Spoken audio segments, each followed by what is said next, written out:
This is beautiful British engineering and it's known as the Range Rover Evoque, and today we are here to review it. Now before starting this video, I would like to specially thank Mohit and Raja Car Deals for lending us this Range Rover Evoque for a review. They have an awesome inventory of other luxury cars which contain cars that you might not see in any other second-hand car dealership. The service they provide over here is so great that they've even won some awards.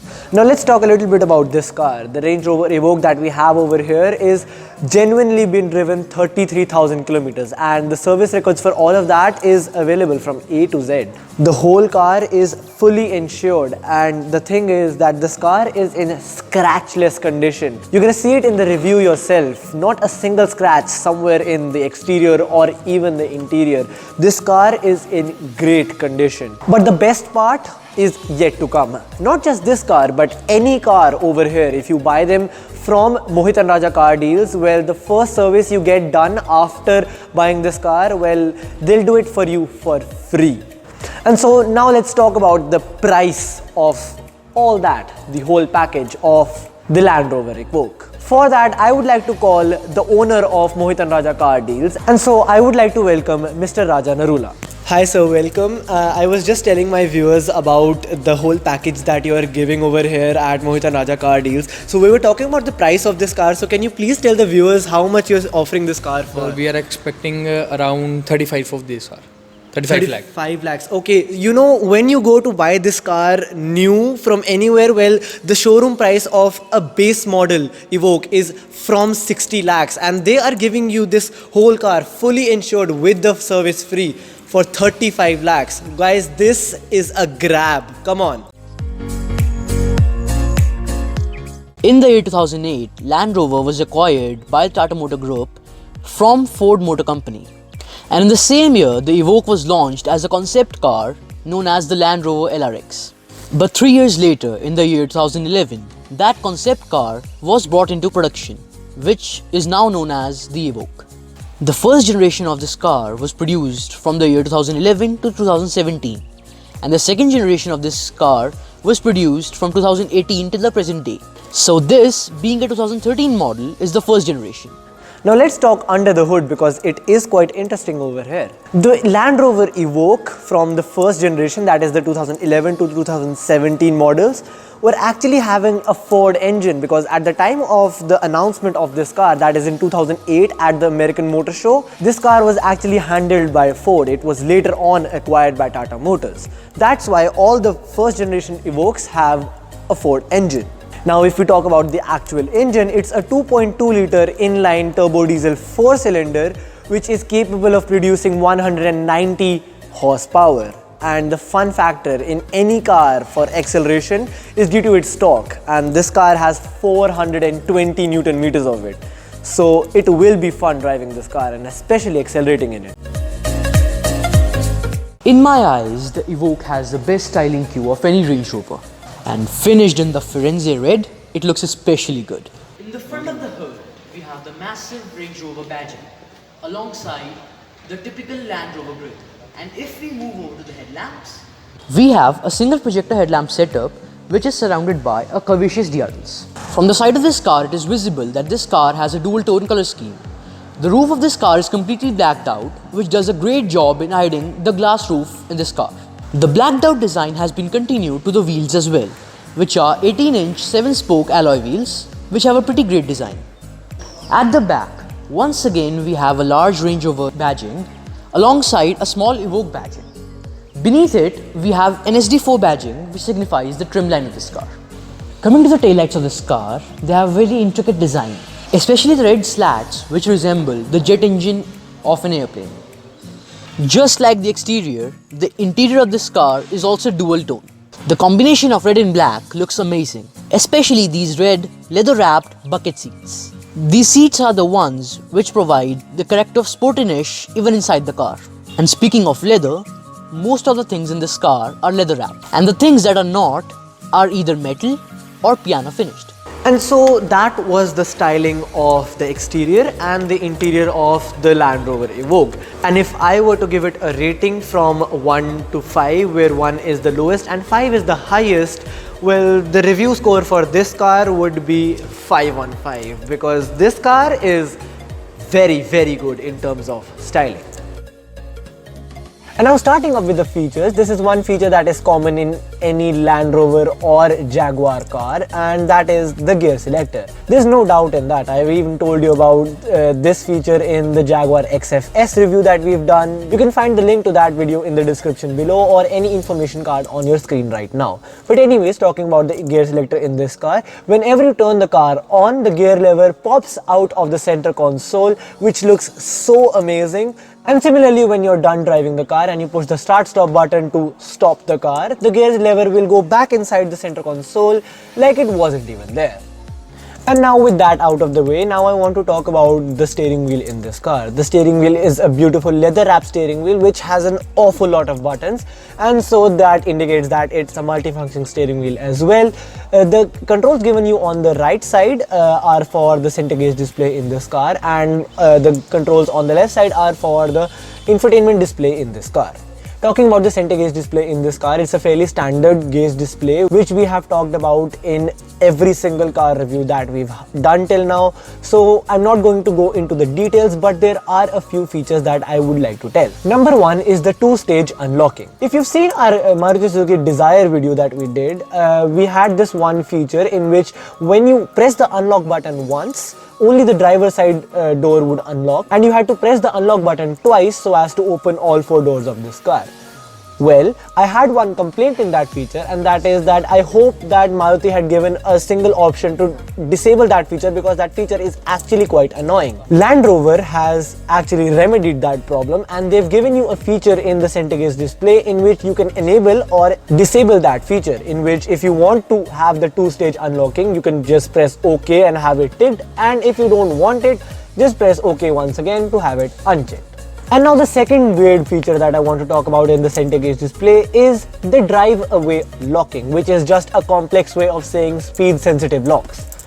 This feature is that when you're driving your car, when you reach a certain speed, the doors will lock themselves automatically, which is a feature that is prevalent in every single car. But Land Rover has given you a feature in which you can customize at what speed you want the doors to lock, which is good, but it's kind of a gimmick, because if you really think about it, no matter how fast you're going, 5 miles an hour, 10 miles an hour, or even 1 mile an hour, having the doors unlocked is dangerous. So why would someone want to customize that? That is out of my understanding, but Land Rover has given it.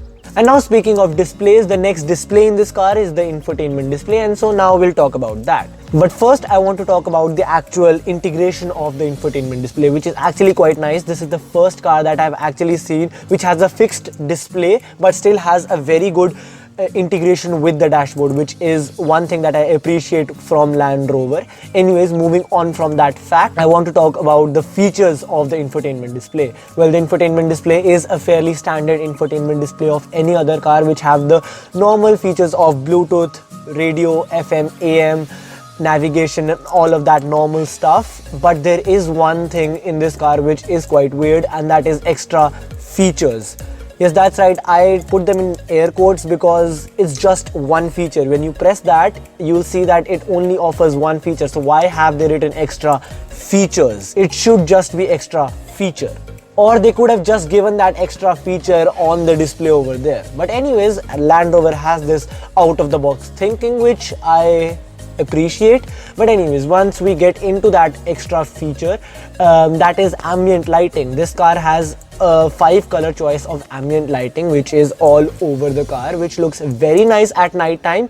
And once again, I would say that the mood of the car actually changes when you have ambient lighting in any car, and that's a reason why Mercedes actually calls it mood lighting and not ambient lighting.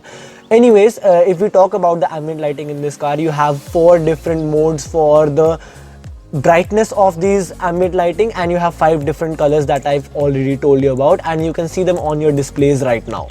But the observant viewer would notice that the infotainment display in this car is actually a touchscreen. In any other car, if you see like BMWs, Audis, Mercedes, all of those screens are not touchscreen, because sometimes it does distract you when you're driving the car if you want to touch the display while you're driving.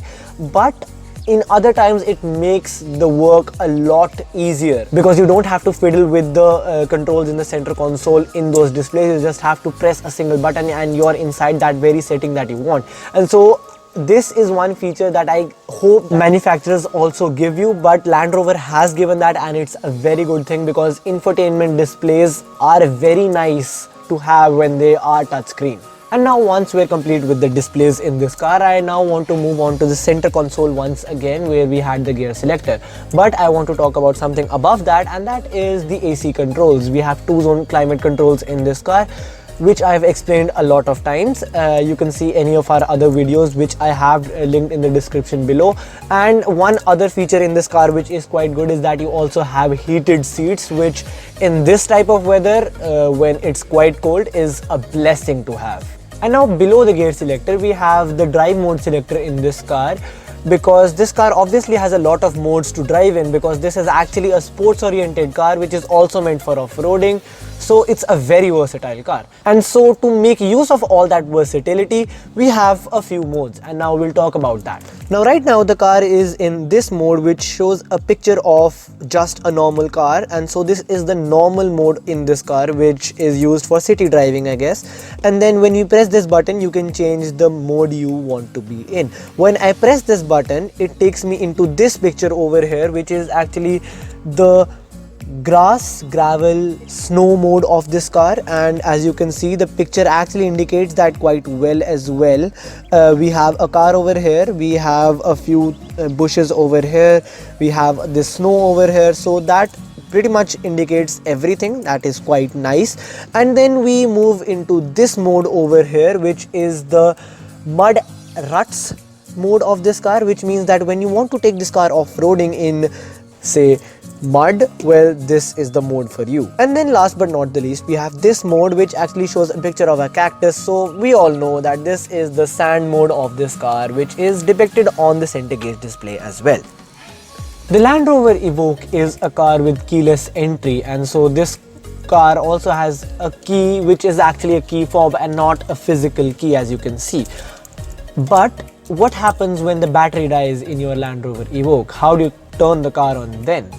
Well, like in any other car with keyless entry, like the BMW 640D review that we did, I told you that you have this one button that you need to push and then you can pull out the spare key in that car. Well, not in the Land Rover Evoque, because we have this key over here which says Range Rover engraved in this metal piece over here, and it has this one arrow which points that way, which means that you just need to push this metal piece like that. It makes a click and then you can remove this metal piece out of the way.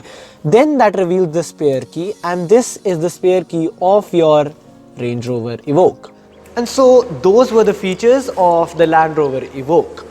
If I were to give it a rating once again, 1 to 5, the review score for the features in this car would be a 4 for me. And the reason why I would be deducting that 1 mark is because this car, I'm talking about new, is very expensive. Like, I'm talking about 60 plus lakhs. So in that kind of price range, you're looking for features which this car has, no doubt. It has all the premium features and the features that are expected from a high-end car like this, but it doesn't have those amazing mind-blowing features like, you know, 360 parking or all of those features which are actually needed while you're driving the car. And so that is the reason I am deducting that 1 mark. Otherwise, this car has a lot of features and it's a great car to have. When we start with the practicality, I would first like to talk about the glove box in this car. When we open it, it's a massive glove box storage which is well equipped with your card holder and a pen holder. It is also lighted and there's a place for keeping your owner's manual, which is at such a hidden place that in my opinion, you can put some things that you want to hide from other people in this car. Moving to the center console, behind the center console, there's a storage cubby which is quite long and you can store a lot of stuff in there. And now actually moving to the center console, you have a covered cubby, which when open reveals a small storage cubby alongside 2 cup holders. Moving down below, the center armrest in this car doubles as a center console storage, which is quite deep to store enough things. Yet, it also has some ports for the multimedia screen in this car. In the rear seats, we would usually start with the seat pockets. but this car doesn't have them. So to compensate for that, Land Rover has given you a storage cubby in the center console stack and in the rear seat armrest, along with 2 cup holders. And now for the most important part of our practicality session is to do with the trunk. But first we would like to talk about opening this trunk. There are 3 ways to open this trunk. First is on the key fob, and second is on the driver's side dashboard area, and third is the request sensor given below the trunk.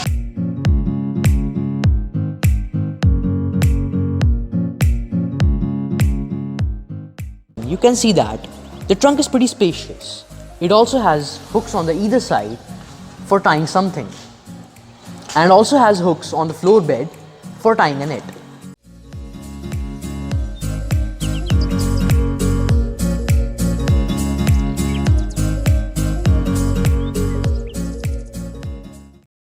And so that was the practicality in this car. If I were to give it a rating, once again from 1 to 5, it'd be a 5 on 5 because you have a lot of storage spaces in this car, and storage will never be a problem while you're driving in your Land Rover Evoque. And now starting with the comfort of the Land Rover Evoque, I'm in the front seats as you can see, and these are the bucket type seats as you guys were shown in the styling part of this video. And there is one little myth in the car world that bucket seats are not really very comfortable. So this is gonna be kind of a myth buster for the Land Rover Evoque.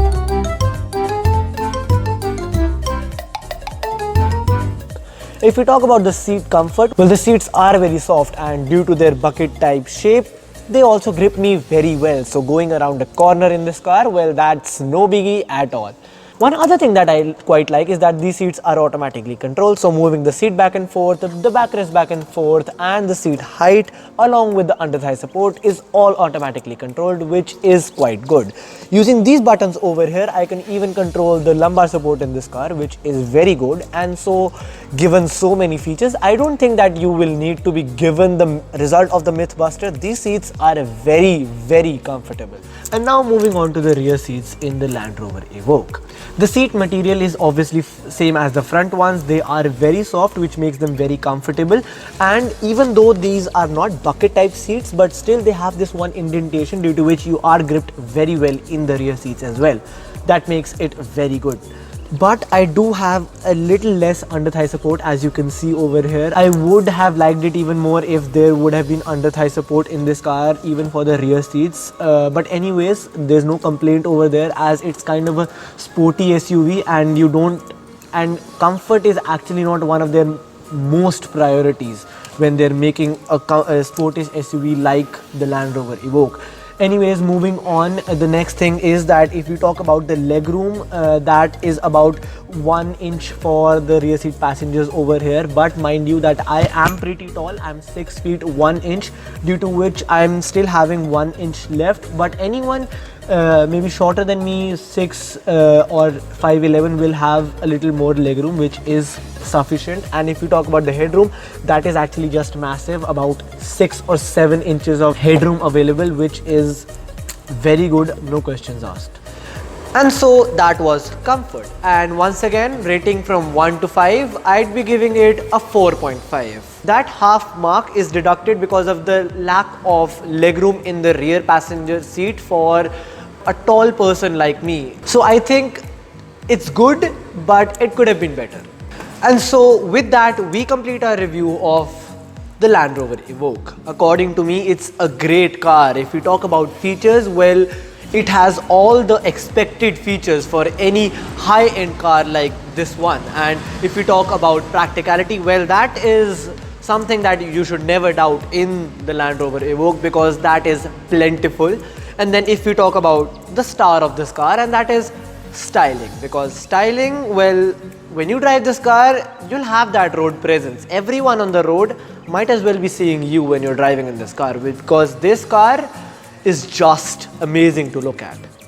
And last but not the least, if you talk about comfort, well, comfort is very, very good, especially if you're a front seat passenger.